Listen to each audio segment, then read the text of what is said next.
ਸਲਾਮ ਆਦਾਬ ਤੇ ਸਤਿ ਸ਼੍ਰੀ ਅਕਾਲ। ਤੁਸੀਂ ਜੁੜੇ ਹੋਏ ਹੋ ਪੰਜਾਬੀ ਰੇਡੀਓ USA ਦੇ ਨਾਲ। 6 ਅਗਸਤ 2025 ਦੇ ਅਪਡੇਟ ਪਾਕਿਸਤਾਨ ਦੇ ਨਾਲ ਮੈਂ ਹਾਂ ਆਪ ਸਭ ਦੇ ਨਾਲ ਮੌਜੂਦ परवीन मसूद ਤੇ ਮੇਰੇ ਨਾਲ ਅਪਡੇਟ ਪਾਕਿਸਤਾਨ 'ਚ ਸਾਥ ਦੇਣਗੇ ਮਸੂਦ ਮੱਲੀ ਜੀ। ਬਹੁਤ ਧੰਨਵਾਦ ਪ੍ਰਵੀਨ ਜੀ। ਮੈਂ ਮਸੂਦ ਮੱਲੀ ਆਪਣੇ ਸਭ ਸਤਿਕਾਰਯੋਗ ਸਰੋਤਿਆਂ ਦੇ ਦਰਸ਼ਕਾਂ ਦੇ ਰੂਬਰੂ ਹਾਜ਼ਰ ਹਾਂ। ਮੇਰੇ ਵੱਲੋਂ ਅੱਜ ਅਮਰੀਕਾ 'ਚ 6 ਅਗਸਤ ਸਾਲ 2025 ਦਾ ਦਿਨ ਡੁੱਬ ਰਿਹਾ ਹੈ ਔਰ ਪਾਕਿਸਤਾਨ 'ਚ 7 ਅਗਸਤ ਸਾਲ 2025 ਦਾ ਦਿਨ ਚੜ੍ਹਿਆ ਹੈ। ਸਭ ਸੁਣਨ ਔਰ ਦੇਖਣ ਵਾਲਿਆਂ ਦੀ ਸੇਵਾ 'ਚ ਬੜਾ ਦਪਰਿਆ ਨਿੱਘਾ ਜਿਹਾ ਦੋਵੇਂ ਹੱਥ ਜੋੜ ਕੇ ਸਲਾਮ ਆਦਾਬ ਔਰ ਸਤਿ ਸ਼੍ਰੀ ਅਕਾਲ। ਸਵਾਗਤ ਹੈ ਜੀ। ਇਹ ਵੀ ਦੱਸਦੇ ਜਾਈਏ ਕਿ ਇਹ ਖਬਰਾਂ ਤੁਸੀਂ ਪੰਜਾਬੀ ਰੇਡੀਓ USA ਦੇ ਨੈਸ਼ਨਲ ਔਰ ਇੰਟਰਨੈਸ਼ਨਲ ਰੇਡੀਓ ਨੈਟਵਰਕ ਤੇ ਨਾਲ ਪੰਜਾਬੀ ਰੇਡੀਓ USA ਦੇ YouTube ਚੈਨਲ ਔਰ Facebook ਚੈਨਲ ਦੇ ਉੱਤੇ ਲਾਈਵ ਦੇਖ ਵੀ ਸਕਦੇ ਹੋ। ਇਹ ਖਬਰਾਂ ਤੁਹਾਡੇ ਵਾਸਤੇ ਹਫਤੇ 'ਚ 5 ਦਿਨ ਮੰਡੇ ਟੂ ਫਰਾਈਡੇ ਪੇਸ਼ ਕੀਤੀਆਂ ਜਾਂਦੀਆਂ।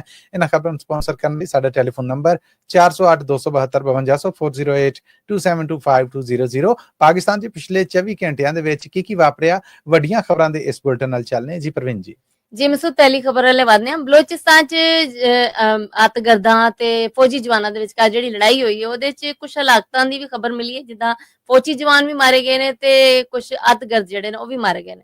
ਕੀ ਖਬਰ ਹੈ ਜੀ? ਖਬਰ ਇਹ ਹੈ ਕਿ ਇੱਕ ਫੌਜੀ ਗੱਡੀ ਜਾਣ ਰਹੀ ਸੀਗੀ ਔਰ ਇਸ ਗੱਡੀ ਨੂੰ ਦੇਸੀ ਬਰੂਦੀ ਸੁਰੰਗ ਕਹਿ ਲਵੋ, EID ਇਹਨੂੰ ਕਹਿੰਦੇ ਨੇ ਜੀ, ਉਹਦੇ ਨਾਲ ਇਹ ਬਲੋਚ ਲੜਾਕੂ ਨੇ ਜਿਹੜੇ ਉਹਨਾਂ ਨੇ ਨਿਸ਼ਾਨਾ ਬਣਾਇਆ। ਗੱਡੀ ਹੈ ਜਿਹੜੀ ਉਹ ਤਬਾਹ ਹੋ ਗਈ ਇਹਦੇ ਨਾਲ, ਧਮਾਕੇ ਦੇ ਨਾਲ। ਔਰ ਉਸ ਤੋਂ ਬਾਅਦ ਇਹਦੇ 'ਚ ਇੱਕ ਹਾਜ਼ਰ ਸਰਵਿਸ ਮੇਜਰ ਅਫਸਰ ਆ ਜਿਹੜਾ ਫੌਜ ਦਾ, ਉਹ ਜਾਨੋ ਗਿਆ। ਉਹਦੇ ਨਾਲ 2 ਨਾਇਕ ਨੇ ਜਿਹੜੇ ਉਹ ਵੀ ਜਾਨੋ ਗਏ। ਕੁਝ ਹੋਰ ਜਿਹੜੇ ਨਾਲ 2 ਸਨ ਉਹ ਫੱਟਰ ਨੇ। ਹਸਪਤਾਲ ਇਸ ਵੇਲੇ ਦਵਾ ਦਾਰੂ ਉਹਨਾਂ ਦਾ ਚੱਲਣ ਡਿਆ ਆ। ਇਸ ਹਮਲੇ ਤੋਂ ਬਾਅਦ ਜਾਂ ਇਸ ਤਰ੍ਹਾਂ ਫੌਜੀ ਗੱਡੀ ਅਡਾਉਣ ਤੋਂ ਬਾਅਦ 4 ਚਫੇਰਿਓਂ ਇਲਾਕੇ ਦੀ ਘੇਰਾਬੰਦੀ ਆਰਮੀ ਨੇ ਕਰ ਲਈ ਔਰ ਸਰਚ ਆਪਰੇਸ਼ਨ ਸ਼ੁਰੂ ਕੀਤਾ। ਸਰਚ ਆਪਰੇਸ਼ਨ ਜਦੋਂ ਸ਼ੁਰੂ ਕੀਤਾ ਤੇ ਇਹ ਆਤਗਰਦ ਨੇ ਜਿਹੜੇ ਇਹਨਾਂ ਨੇ ਫੌਜ ਤੇ ਫਾਇਰਿੰਗ ਕਰ ਦਿੱਤੀ। ਦੂ ਬਦੂ ਮੁਕਾਬਲਾ ਹੋਇਆ। ਉਸ ਮੁਕਾਬਲੇ ਦੇ ਵਿੱਚ 4 ਆਤਗਰਦ ਨੇ ਜਿਹੜੇ ਉਹ ਮਾਰੇ ਗਏ। ਇੰਜ ਇਹ ਕੁੱਲ ਮਿਲਾ ਕੇ 7 ਹਲਾਕਤਾਂ ਦੀ ਜਿਹੜੀ ਉਹ ਇਤਲਾਹ ਆਉਣ ਡਈ ਔਰ ਸਭ ਕੁਝ ਵਾਪਰਿਆ ਆ ਬਲੋਚਿਸਤਾਨ ਦੇ ਜ਼ਿਲ੍ਹਾ ਮਸਤੂੰਗ 'ਚ, ਜਿੱਥੋਂ ਪਹਿਲਾਂ ਵੀ ਸਾਨੂੰ ਅੱਡੋ ਅੱਡ ਇਸੇ ਤਰ੍ਹਾਂ ਖਬਰਾਂ ਨੇ ਜਿਹੜੀਆਂ ਮਨਭਾਗੀਆਂ ਇਹ ਲੱਭਦੀਆਂ ਰਹਿੰਦੀਆਂ।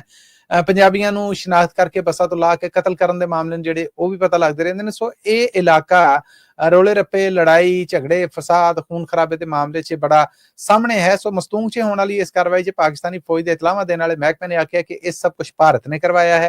ਹਮਲਾ ਕਰਨ ਵਾਲੇ ਨੇ ਜਿਹੜੇ ਭਾਰਤੀ ਸਪਾਂਸਰ ਨੇ। ਇਹਨਾਂ 4 ਅਤਗਰਦਾਂ ਦੀ ਸ਼ਨਾਖਤ ਨਹੀਂ ਦੱਸੀ ਗਈ, ਪਰ ਇਸ ਕਾਰਵਾਈ ਦੇ ਵਿੱਚ ਜਿਹੜੇ ਕਹਿ ਲਵੋ ਕਿ ਫੌਜ ਦੇ ਜਾਨੀ ਨੁਕਸਾਨ ਆ ਉਸ ਬਾਰੇ ਦੱਸਿਆ ਗਿਆ ਹੈ ਕਿ ਬਾਕਾਇਦਾ ਤੌਰ ਤੇ ਇਹਦੇ 'ਚ ਸਾਡਾ ਇੱਕ ਹਾਜ਼ਰ ਸਰਵਿਸ ਮੇਜਰ ਜਿਹਦਾ ਤਾਲੁਕ ਲਹਿੰਦੇ ਪੰਜਾਬ ਦੇ ਜ਼ਿਲ੍ਹੇ ਨਾਰੋਵਾਲ ਦੇ ਨਾਲ ਸੀਗਾ ਔਰ 2 ਜਿਹੜੇ ਨਾਇਕ ਨੇ ਉਹਨਾਂ ਦੋਵਾਂ ਦਾ ਤਾਲੁਕ ਖੈਬਰ ਪਖਤੂਨਖਵਾ ਦੇ ਅੱਡੋ ਅੱਡ ਜ਼ਿਲ੍ਹਿਆਂ ਦੇ ਨਾਲ ਸੀਗਾ, ਉਹ ਜਾਨੋ ਗਏ ਨੇ ਜੀ। ਦੂਸਰੀ ਖਬਰ ਵੀ ਮਸੂਦ ਬਲੋਚਿਸਤਾਨ ਦੇ ਨਾਲ ਜੁੜੀ ਹੋਈ ਹੈ। ਸੁਣਿਆ ਹੈ ਕਿ ਅਗਸਤ ਮਹੀਨੇ ਦੇ ਵਿੱਚ ਮੋਬਾਈਲ ਸਰਵਿਸ ਅਤੇ ਇੰਟਰਨੈਟ ਸਰਵਿਸ ਜਿਹੜੀ ਬਲੋਚਿਸਤਾਨ 'ਚ ਬੰਦ ਰਹੇਗੀ। ਜੀ ਬਿਲਕੁਲ, ਇਹ ਅਸੀਂ ਬ੍ਰੇਕਿੰਗ ਨਿਊਜ਼ ਵੀ ਆਪਣੇ ਦੇਖਣ ਔਰ ਸੁਣਨ ਵਾਲਿਆਂ ਨੂੰ ਦਿੱਤੀ ਸੀਗੀ। ਹੁਣ ਬਕਾਇਦਾ ਇਹਦੀ ਸਰਕਾਰੀ ਤਸਦੀਕ ਹੈ ਜਿਹੜੀ ਉਹ ਤੇ ਨਹੀਂ ਗੀ ਹੋ ਰਹੀ, ਪਰ ਖਬਰਾਂ ਜਿਹੜੀਆਂ ਨੇ ਉਹ ਹੁਣ ਵੱਧ ਗਈਆਂ ਨੇ। ਸੈਂਕੜਿਆਂ ਦੀ ਗਿਣਤੀ ਦੇ ਵਿੱਚ ਬਲੋਚਿਸਤਾਨ ਤੋਂ ਇਹ ਇਤਲਾਹਾਂ ਆਈਆਂ ਨੇ ਕਿ ਸਰਕਾਰ ਨੇ ਬਗੈਰ ਐਲਾਨ ਤੋਂ, ਇੱਕ ਤੇ ਹੁੰਦਾ ਨਾ ਕਿ ਜਦੋਂ ਮੁਹਰਮ ਆਉਂਦੇ ਨੇ, ਦਿਨ ਦਿਹਾੜ ਆਉਂਦੇ ਨੇ, ਡਬਲ ਸਵਾਰੀ ਤੇ ਪਾਬੰਦੀ ਦਾ ਐਲਾਨ ਕੀਤਾ ਜਾਂਦਾ, ਮੋਬਾਈਲ ਸਰਵਿਸ ਇੰਟਰਨੈਟ ਦੀ ਬੰਦਿਸ਼ ਦਾ ਐਲਾਨ ਕੀਤਾ ਜਾਂਦਾ। ਇਹ ਸਭ ਕੁਝ ਜਿਹੜਾ ਇਹ ਬਗੈਰ ਬੰਦਿਸ਼ ਤੋਂ ਹੋਇਆ ਔਰ ਬਗੈਰ ਬੰਦਿਸ਼ ਤੋਂ ਹੋਇਆ। ਔਰ ਇਹਦੇ ਇਹ ਹੋਇਆ ਜੀ, ਰੱਬ ਤੁਹਾਡਾ ਭਲਾ ਕਰੇ, ਬੁੱਧਵਾਰ ਦੀ ਰਾਤ ਨੂੰ ਕੋਈ 8 ਤੋਂ 9 ਵਜੇ ਵਿਚਕਾਰ ਬਲੋਚਿਸਤਾਨ ਭਰ ਦੇ ਵਿੱਚ ਇਹ ਉਹਦਾ ਤੇ ਇਤਲਾਹਾਂ ਆਈਆਂ। ਪਰ ਜਿਹੜੇ ਵੱਡੇ ਜ਼ਿਲ੍ਹੇ ਨੇ ਜਿੱਦਾਂ ਮਸਤੂੰਗ ਏ, ਕੱਲਾਤ ਏ, ਸੋਰਾਬ ਏ, ਖੁਜ਼ਦਾਰ ਏ, ਨੁਸ਼ੱਕੀ ਏ, ਚਾਗੀ, ਵਾਸ਼ਕ, ਕੋਲੂ, ਸਿੱਬੀ, ਬਾਖਰਾਨ, ਲੋਰਾ ਰਾਈ, ਦੱਕੀ ਔਰ ਇਸ ਤੋਂ ਅੱਡ ਬਲੋਚਿਸਤਾਨ ਦੀ ਜਿਹੜੀ ਰਾਜਧਾਨੀ ਕੋਇਟਾ ਸ਼ਹਿਰ ਆ ਉਹਦੇ ਸਮੇਤ 30 ਤੋਂ ਵੱਧ ਜ਼ਿਲ੍ਹੇ ਨੇ ਜਿਹੜੇ ਉਹਨਾਂ ਦੇ ਵਿੱਚ ਇੰਟਰਨੈਟ ਔਰ ਮੋਬਾਈਲ ਫੋਨ ਆ ਜਿਹੜਾ ਇਹ ਬੰਦ ਕਰ ਦਿੱਤਾ ਗਿਆ। ਔਰ ਪ੍ਰਵੀਨ, ਆਖਿਆ ਜਾ ਰਿਹਾ ਹੈ ਕਿ ਇਹ ਬੰਦਿਸ਼ ਆ ਜਿਹੜੀ ਇਹ 31 ਅਗਸਤ ਤੱਕ ਚੱਲੇਗੀ। ਯਾਨੀ ਅਗਸਤ ਦਾ ਮਹੀਨਾ ਜਦੋਂ ਪਾਕਿਸਤਾਨ ਦੇ ਵਿੱਚ ਆਜ਼ਾਦੀ ਦੇ ਮਹੀਨੇ ਦੇ ਤੌਰ ਤੇ ਇਹਨੂੰ ਸੈਲੀਬ੍ਰੇਟ ਕੀਤਾ ਜਾਂਦਾ ਆ, ਉਦੋਂ ਬਲੋਚਿਸਤਾਨ 'ਚ ਅਤਗਰਦ ਕਾਰਵਾਈਆਂ ਨੇ ਜਿਹੜੀਆਂ ਵੱਧ ਜਾਂਦੀਆਂ। ਜਿੱਦਾਂ ਅੱਗੇ ਅਸੀਂ ਫੌਜ ਔਰ ਅਤਗਰਦਾਂ ਦਾ ਦੱਸਿਆ, ਇਹਨਾਂ ਕਾਰਵਾਈਆਂ ਦੇ ਵਿੱਚ ਵੱਡੇ ਹਮਲੇ ਨੇ ਜਿਹੜੇ ਉਹਨਾਂ ਦੀ ਇੰਟੈਲੀਜੈਂਸ ਰਿਪੋਰਟ ਆ ਆਰਮੀ ਕੋਲ ਔਰ ਪਾਕਿਸਤਾਨੀ ਆਰਮੀ ਨੇ ਇਹ, ਹੁਣ ਮੈਂ ਆਰਮੀ ਦਾ ਨਾਂ ਲੈਣ ਡਿਆ, ਪਰ ਫੈਡਰਲ ਸਰਕਾਰ ਹੈ ਜਿਹੜੀ ਉਹਨੇ ਬਕਾਇਦਾ ਇਹ ਹੈ ਜਿਹੜੀ ਇਹ ਬੰਦਿਸ਼ ਕੀਤੀ ਹੈ ਔਰ ਇਹ 31 ਅਗਸਤ ਤੱਕ ਰਹੇਗੀ। ਕਿਉਂਕਿ 11 ਅਗਸਤ ਨੂੰ ਆ ਜਿਹੜਾ ਉਹ ਵੀ ਉੱਥੇ ਵੱਡੇ ਹਮਲਿਆਂ ਦਾ ਖਤਰਾ ਮੌਜੂਦ ਹੈ। 14 ਅਗਸਤ ਨੂੰ ਜਦੋਂ ਪਾਕਿਸਤਾਨ ਦਾ ਇੰਡੀਪੈਂਡੈਂਸ ਡੇ ਹੁੰਦਾ ਆ ਉਦੋਂ ਵੀ ਸੁਣਿਆ ਕਿ ਉੱਥੇ ਵੱਡਾ ਖਤਰਾ ਮੌਜੂਦ ਹੈ। ਔਰ ਉਸ ਤੋਂ ਬਾਅਦ ਫਿਰ 26 ਅਗਸਤ ਜਦੋਂ ਪਰਵੇਜ਼ ਮੁਸ਼ਰਫ ਦੇ ਫੌਜੀ ਰਾਜ ਵੇਲੇ ਜਿਹੜੇ ਬਲੋਚ ਸਰਦਾਰ ਅਕਬਰ ਬੁਗਟੀ ਉਹਨੂੰ ਕਤਲ ਕੀਤਾ ਗਿਆ ਸੀਗਾ, ਸੋ ਉਹਦੀ ਬਰਸੀ ਦੇ ਮੌਕੇ ਤੇ ਬਲੋਚਿਸਤਾਨ 'ਚ ਹਰ ਸਾਲ ਕੋਈ ਨਾ ਕੋਈ ਵੱਡੀ ਕਾਰਵਾਈ ਹੈ ਜਿਹੜੀ ਉਹ ਹੁੰਦੀ, ਕੋਈ ਨਾ ਕੋਈ ਵੱਡਾ ਹਮਲਾ ਜਿਹੜਾ ਉਹ ਹੁੰਦਾ ਹੈ। ਔਰ ਉਸ ਤੋਂ ਬਾਅਦ ਕਿਹਾ ਜਾਂਦਾ ਹੈ ਕਿ ਇਹ ਉਹਨਾਂ ਦੀ ਬਰਸੀ ਦਾ ਤੋਹਫਾ ਜਿਹੜਾ ਅਸੀਂ ਪਾਕਿਸਤਾਨ ਨੂੰ ਦਿੱਤਾ ਹੈ। ਸੋ ਅਤਿਗਰਦਾਂ ਵੱਲੋਂ ਇਹਨਾਂ ਹਮਲਿਆਂ ਨੂੰ ਵੇਖਦਿਆਂ ਹੋਇਆਂ, ਕਿਉਂਕਿ ਉਹ ਇੱਕ ਦੂਸਰੇ ਦੇ ਨਾਲ ਰਾਬਤੇ ਜਾਂ ਆਪਸੀ ਕਮਿਊਨੀਕੇਸ਼ਨ ਹੈ ਜਿਹੜੀ ਉਹ ਇੰਟਰਨੈਟ ਔਰ ਮੋਬਾਈਲ ਦੇ ਰਾਹੀਂ ਕਰਦੇ ਨੇ, ਇਸ ਕਰਕੇ ਇਹ ਦੋਵੇਂ ਸਰਵਿਸਿਜ਼ ਨੇ ਜਿਹੜੀਆਂ ਇਹ 31 ਅਗਸਤ ਤੱਕ ਗੈਰ ਐਲਾਨੀਆ ਤੌਰ ਤੇ ਪਾਕਿਸਤਾਨੀ ਸਰਕਾਰ ਨੇ ਬੰਦ ਕਰ ਦਿੱਤੀ ਹੈ ਔਰ ਇਹਦੀ ਤਸਦੀਕ ਵੀ ਨਹੀਂ ਕੀਤੀ ਜਾ ਰਹੀ। ਠੀਕ ਹੈ ਮਸੂਦ, ਅਗਲੀ ਖਬਰ ਲੈ ਵਧਦੇ ਹਾਂ। ਫਲਸਤੀਨੀਆਂ ਨੂੰ ਹੁਣ ਜਾਂ ਮੌਤ ਚੁਣਨੀ ਪੈ ਰਹੀ, ਮੌਤ ਕਿੱਦਾਂ ਚੁਣਨੀ ਪੈ ਰਹੀ ਜੀ, ਭੁੱਖ ਦੇ ਨਾਲ ਜਾਂ ਗੋਲੀ ਦੇ ਨਾਲ, ਮਤਲਬ ਦੋ ਹੀ ਆਪਸ਼ਨਸ ਰਹਿ ਗਈਆਂ ਉਹਨਾਂ ਵਾਸਤੇ। ਪਾਕਿਸਤਾਨ ਦਾ ਸਲਾਮਤੀ ਕੌਂਸਲ 'ਚ ਇਹ ਬਿਆਨ ਹੈ, ਇਸ ਰਿਲੇਟਡ ਬਿਆਨ ਹੈਗਾ ਜੀ, ਇਹ ਬਿਲਕੁਲ ਇਹ ਬਿਆਨ ਹੈਗਾ ਔਰ ਇਸ ਬਿਆਨ ਨੂੰ ਪਾਕਿਸਤਾਨ ਦੇ ਜਿਹੜੇ ਕਹਿ ਲਓ ਕਿ ਯੂਐਨਓ 'ਚ ਪੱਕੇ ਮੁਬੱਸਰ ਨੇ ਆਸਮ ਇਫਤਖਾਰ ਹੋਣੇ, ਉਹਨਾਂ ਦਾ ਇਹ ਬਿਆਨ ਹੈ ਜੋ ਕਿ ਉਹਨਾਂ ਨੇ ਸਲਾਮਤੀ ਕੌਂਸਲ ਦੇ ਜਿਹੜੇ ਐਡੀਸ਼ਨਲ ਸੈਕਟਰੀ ਨੇ ਉਹਨਾਂ ਨੂੰ ਦਿੱਤਾ ਹੈ। ਉਹਨਾਂ ਆਖਿਆ ਕਿ ਇਸ ਵੇਲੇ ਫਲਸਤੀਨ 'ਚ ਹਾਲਾਤ ਇੰਨੇ ਕੁ ਖਰਾਬ ਹੋ ਗਏ ਨੇ ਕਿ ਫਲਸਤੀਨੀ ਨੇ ਜਿਹੜੇ ਉਹ ਜਦੋਂ ਇਮਦਾਦੀ ਕੈਂਪਾਂ ਤੱਕ ਜਾਂਦੇ ਨੇ ਤੇ ਜਾਂ ਤੇ ਉਹਨਾਂ ਨੂੰ ਇਮਦਾਦੀ ਕੈਂਪਾਂ ਤੱਕ ਜਾਂਦਿਆਂ ਰਾਹ 'ਚ ਗੋਲੀ ਮਾਰ ਕੇ ਮਾਰ ਦਿੱਤਾ ਜਾਂਦਾ ਹੈ। ਜੇ ਇਮਦਾਦੀ ਕੈਂਪ ਤੱਕ ਅੱਪੜ ਜਾਂਦੇ ਨੇ ਤੇ ਉੱਥੇ ਇਮਦਾਦ ਲੈਂਦਿਆਂ ਹੋਇਆਂ ਮਾਸ਼ਤੀ ਭਗਦੜ ਆ ਜਿਹੜੀ ਉਹਦੇ ਵਿੱਚੋਂ ਮਾਰੇ ਜਾਂਦੇ ਨੇ।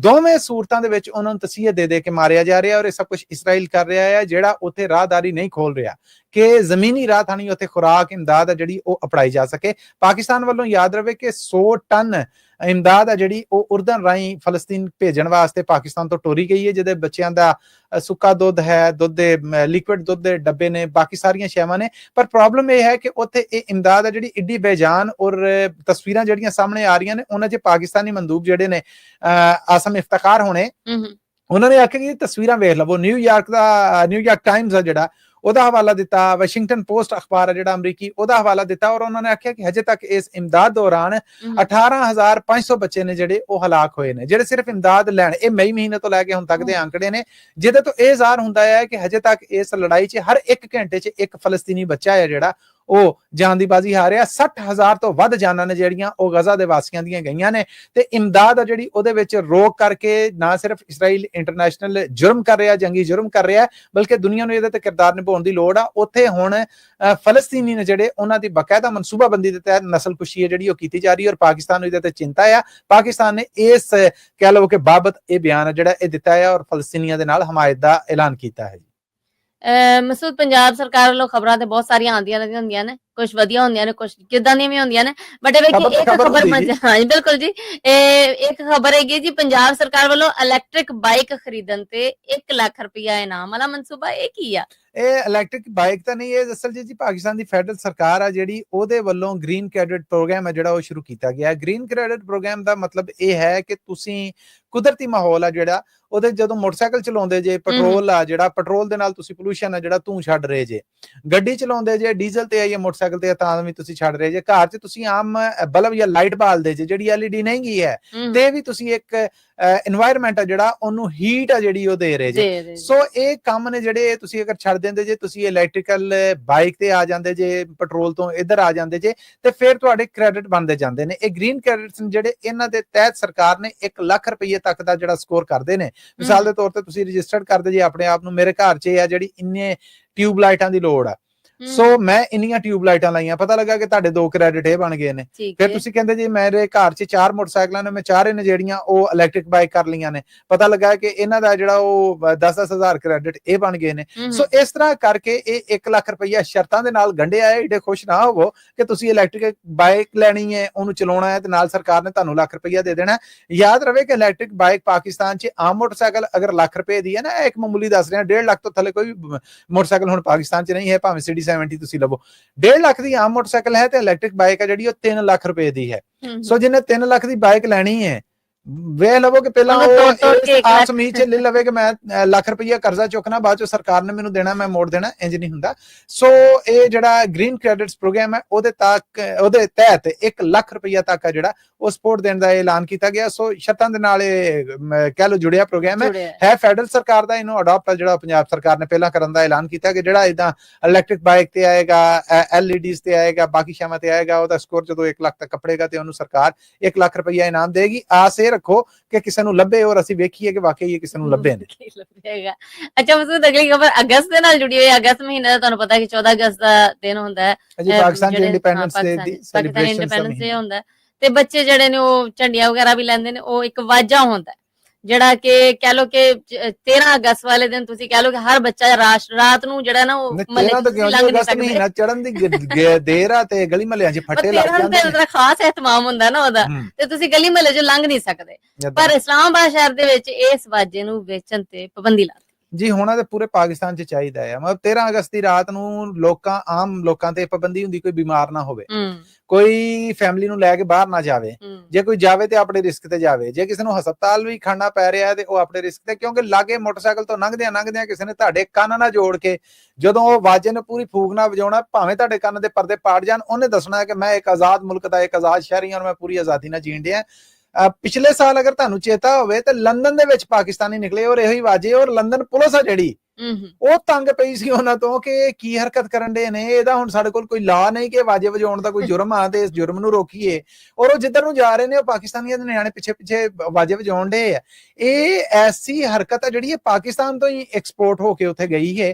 ਸੋ ਹੁਣ ਇਹਨਾਂ ਨੇ ਵੇਖਿਆ ਕਿ ਨਹੀਂ ਅਸੀਂ ਵਾਹਵਾ ਮੰਦਾ ਕੰਮ ਹੋਣ ਡਿਆ ਆ, ਇਸ ਕਰਕੇ ਇਹਦੇ ਉੱਤੇ ਰੋਕ ਲਾਉਣੀ ਚਾਹੀਦੀ ਹੈ। ਹੁਣ ਪਾਕਿਸਤਾਨੀ ਸਰਕਾਰ ਨੇ ਔਰ ਖਾਸ ਕਰ ਫੈਡਰਲ ਸਰਕਾਰ ਨੇ ਇਸਲਾਮਾਬਾਦ ਸ਼ਹਿਰ 'ਚ ਬਕਾਇਦਾ ਇਹ ਵਾਜੇ ਨੇ ਜਿਹੜਾ ਵੇਚੇਗਾ ਉਹ ਵੀ ਜ਼ਬਤ ਕਰਨਾ ਸ਼ੁਰੂ ਕੀਤਾ, ਪਾਬੰਦੀ ਵੀ ਲਾਤੀ। ਹੁਣ ਜਿਹਨਾਂ ਪਿਛਲੇ ਸਾਲ ਦੇ ਰੱਖੇ ਨੇ ਉਹਨਾਂ ਨੂੰ ਤੇ ਪਤਾ ਨਹੀਂ ਘਰੋਂ ਕੱਢਦੇ ਨਹੀਂ ਕੱਢਦੇ, ਪਰ ਜਿਹੜੇ ਸਟਾਲ ਲੱਗੇ ਨੇ, ਫੱਟੇ ਲੱਗੇ ਨੇ, ਸਟਿਕਰਸ, ਇੰਡੀਪੈਂਡੈਂਸ ਡੇ ਮੌਕੇ ਪਾਕਿਸਤਾਨੀ ਝੰਡੀਆਂ ਵੇਚਣ ਦੇ ਜਿੱਥੇ ਵਾਜੇ ਵਿਕ ਰਹੇ ਨੇ ਉਹ ਜ਼ਬਤ ਕਰਨ ਦਾ ਹੁਕਮ ਦਿੱਤਾ ਗਿਆ ਜੀ। ਠੀਕ ਹੈ। ਇੱਕ ਬਰਤਾਨੀਆ ਵਾਸੀ 에ਅਰ ਹੋਸਟਸ ਵਾਲੀ ਖਬਰ ਤੁਸੀਂ ਪਹਿਲੇ ਵੀ ਸੁਣੀ ਹੋਏਗੀ। ਉਹਨੂੰ ਇੱਕ ਪਾਕਿਸਤਾਨੀ ਮੁੰਡੇ ਨੇ ਧਮਕੀਆਂ ਦਿੱਤੀਆਂ ਸੀ, ਸੁਣਿਆ ਹੈ ਕਿ ਉਹ ਮੁੰਡਾ ਫੜਿਆ ਗਿਆ ਤੇ ਸਜ਼ਾ ਵੀ ਹੋ ਗਈ। ਸਜ਼ਾ ਵੀ ਹੋ ਗਈ ਹੈ। ਇਹ ਮਾਮਲਾ ਜਿਹੜਾ ਹੈ ਫਰਵਰੀ 2023 ਦਾ ਹੈ ਜੀ, ਜਦੋਂ ਉਹ ਹੈਥਰੋ 에ਅਰਪੋਰਟ ਤੋਂ ਸਫ਼ਰ ਕਰਦੇ ਹੋਏ ਲਾਹੌਰ ਆ ਰਿਹਾ ਸੀਗਾ ਔਰ ਬਿਜ਼ਨਸ ਕਲਾਸ 'ਚ ਸਫ਼ਰ ਕਰ ਰਿਹਾ ਸੀਗਾ। ਉੱਥੇ ਖਾਣੇ ਦੇ ਮਾਮਲੇ ਦੇ ਉੱਤੇ ਇਸ 에ਅਰ ਹੋਸਟਸ ਦੇ ਨਾਲ ਉਹਦੀ ਅਣਬਣ ਹੋਈ। ਬਰਤਾਨਵੀ 에ਅਰਲਾਈਨ ਸੀਗੀ, ਬਰਤਾਨਵੀ 에ਅਰ ਹੋਸਟਸ ਸੀ। 37 ਵਰਿਆਂ ਦੇ ਇਸ ਬੰਦੇ ਦਾ ਨਾਮ ਸਲਮਾਨ ਇਫਤਖਾਰ ਦੱਸਿਆ ਜਾ ਰਿਹਾ, ਜੋ ਬਰਤਾਨਵੀ ਹੁਣ ਤੇ ਉੱਥੋਂ ਦਾ ਨੈਸ਼ਨਲ ਆ, ਬਿਜ਼ਨਸਮੈਨ ਹੈ। ਇਹਦੀ ਘਰ ਵਾਲੀ ਵੀ ਵਿੱਚ ਪਈ, ਉਹਨੇ ਪਰਾਂ ਕਰ ਦਿੱਤਾ, ਬਥੇਰੀਆਂ ਉਹਨੇ ਧਮਕੀਆਂ ਦਿੱਤੀਆਂ ਬਹੁਤ ਖਤਰਨਾਕ ਕਿਸਮ ਦੀਆਂ ਉਸ 에ਅਰ ਹੋਸਟਸ ਨੂੰ। ਸੋ ਪਾਕਿਸਤਾਨ ਅੱਪੜ ਕੇ ਉਹ ਚਲਾ ਗਿਆ, ਉਹਨੂੰ ਕੁਛ ਨਹੀਂ ਕਿਹਾ ਗਿਆ, ਵਾਪਸ ਆਇਆ, ਬਰਤਾਨੀਆ ਪਹੁੰਚਿਆ ਆਪਣੇ ਘਰ। 1.5 ਸਾਲ ਬਾਅਦ ਗ੍ਰਿਫਤਾਰੀ ਹੋ ਗਈ। ਗ੍ਰਿਫਤਾਰੀ ਤੋਂ ਬਾਅਦ ਪੁੱਛ ਪਰਤੀਤ ਹੋਈ, ਇਨਵੈਸਟੀਗੇਸ਼ਨ ਹੋਈ, ਜਿਹਦੇ ਚ ਉਹਨੇ ਜੁਰਮ ਮੰਨਿਆ ਕਿ ਹਾਂ ਮੇਰੀ ਮੂੰਹ ਮਾਰੀ ਹੋਈ ਔਰ ਮੈਂ ਉਹਨੂੰ ਇਹ ਹੋਸਟਸ ਨੂੰ ਇਹ ਗੱਲਾਂ ਕਹੀਆਂ। ਉਹਨਾਂ ਆ ਗਿਆ ਕਿ ਤੂੰ ਉਹਨੂੰ ਇਹ ਵੀ ਆਖਿਆ ਕਿ ਮੈਨੂੰ ਪਤਾ ਤੂੰ ਕਿਹੜੇ ਇਲਾਕੇ ਦੀ ਹੈ। ਹਾਂ ਮੈਂ ਇਹ ਗੱਲ ਕਹੀ ਹੈ। ਸੋ ਜੁਰਮ ਮੰਨਣ ਤੋਂ ਬਾਅਦ ਹੁਣ ਉਹਨੂੰ 15 ਮਹੀਨਿਆਂ ਦੀ ਕੈਦ ਦੀ ਸਜ਼ਾ ਹੈ ਜਿਹੜੀ ਉਹ ਬਰਤਾਨੀਆ 'ਚ ਸੁਣਾਈ ਗਈ ਹੈ ਜੀ। ਬਿਲਕੁਲ ਇਹ ਖਬਰ ਇਸ ਤਰ੍ਹਾਂ ਹੀ ਹੈ ਕਿ ਇਹ ਜਿਹੜਾ ਕਹਿ ਲਵੋ ਕਿ ਪਹਿਲਾਂ ਪਾਕਿਸਤਾਨੀ ਸੀ, ਹੁਣ ਇਹ ਬਰਤਾਨਵੀ ਸ਼ਹਿਰੀ ਹੈ। ਸਲਮਾਨ ਇਫਤਖਾਰ ਇੱਕ ਬਰਤਾਨਵੀ 에ਅਰਲਾਈਨ ਦੀ 에ਅਰ ਹੋਸਟ ਨੂੰ ਧਮਕੀਆਂ ਦੇਣ ਕਾਰਨ ਇਹਨੂੰ ਹੁਣ 15 ਮਹੀਨਿਆਂ ਦੀ ਕੈਦ ਦੀ ਸਜ਼ਾ ਹੈ ਜਿਹੜੀ ਉਹ ਅਦਾਲਤ ਵੱਲੋਂ ਸੁਣਾਈ ਗਈ ਜੀ। ਇਹਦੇ ਨਾਲ ਹੀ ਅਪਡੇਟ ਪਾਕਿਸਤਾਨ ਦਾ ਵੇਲਾ ਜਿਹੜਾ ਉਹ ਮੁੱਕਦਾ ਹੈ। ਪਰ ਉਸ ਤੋਂ ਪਹਿਲੇ ਆਪਣੇ ਜਿਹੜੇ ਸਰੋਤੇ ਨੇ ਉਹਨਾਂ ਕੋਲੋਂ ਅਸੀਂ ਇਜਾਜ਼ਤ ਲੈਣ ਤੋਂ ਪਹਿਲੇ ਅਸੀਂ ਉਹਨਾਂ ਨੂੰ ਆਖਾਂਗੇ ਜੀ ਪੰਜਾਬੀ ਰੇਡੀਓ USA ਦੇ national network, international network, radio network ਦੇ ਨਾਲ ਜੀ ਬਾਕੀ ਮੈਂ ਦੱਸ ਦੇਣਾ ਸਾਡੇ ਪੰਜਾਬੀ ਰੇਡੀਓ USA ਦੇ ਫੇਸਬੁੱਕ ਔਰ YouTube ਤੇ ਵੀ ਇਹ ਖਬਰਾਂ ਤੁਹਾਡੇ ਵਾਸਤੇ ਰੋਜ਼ ਪ੍ਰਸਾਰਿਤ ਕੀਤੀਆਂ ਜਾਂਦੀਆਂ। ਜ਼ਰੂਰ ਦੇਖਿਆ ਕਰੋ, ਸੁਣਿਆ ਕਰੋ। ਪਾਕਿਸਤਾਨ ਦੇ ਨਾਲ ਜੁੜੀਆਂ ਇਹ ਪਿਛਲੇ 24 ਘੰਟੇ ਦੀਆਂ ਵੱਡੀਆਂ ਖਬਰਾਂ ਅਸੀਂ ਹਫਤੇ 'ਚ 5 ਦਿਨ ਮੰਡੇ ਟੂ ਫਰਾਈਡੇ ਤੁਹਾਡੇ ਵਾਸਤੇ ਲੈ ਕੇ ਆਉਂਦੇ ਹਾਂ। ਸੋ ਇਹਨਾਂ ਖਬਰਾਂ ਨੂੰ ਸਪਾਂਸਰ ਕਰਨਾ ਹੋਏ ਤਾਂ ਸਾਡਾ ਟੈਲੀਫੋਨ ਨੰਬਰ 408 272 5200 4082722000 ਹਾਜ਼ਰ ਹੈ। ਸੋ ਅੱਜ ਤੱਕ ਲਈ ਇੰਨਾ ਹੈ ਜੀ ਅਪਡੇਟ ਪਾਕਿਸਤਾਨ ਦੇ ਨਾਲ। ਕੱਲ ਪ੍ਰਵੀਨ ਆਪਣੇ ਸਭ ਦਰਸ਼ਕਾਂ ਔਰ ਸਰੋਤਿਆਂ ਦੀ ਸੇਵਾ 'ਚ ਫਿਰ ਹਾਜ਼ਰ ਹੋਵਾਂਗੇ। ਸੋ ਉਦੋਂ ਤੱਕ ਲਈ ਤੁਹਾਡਾ, ਮੇਰਾ, ਸਾਡਾ ਸਾਰਿਆਂ ਦਾ ਰੱਬ ਰਾਖਾ।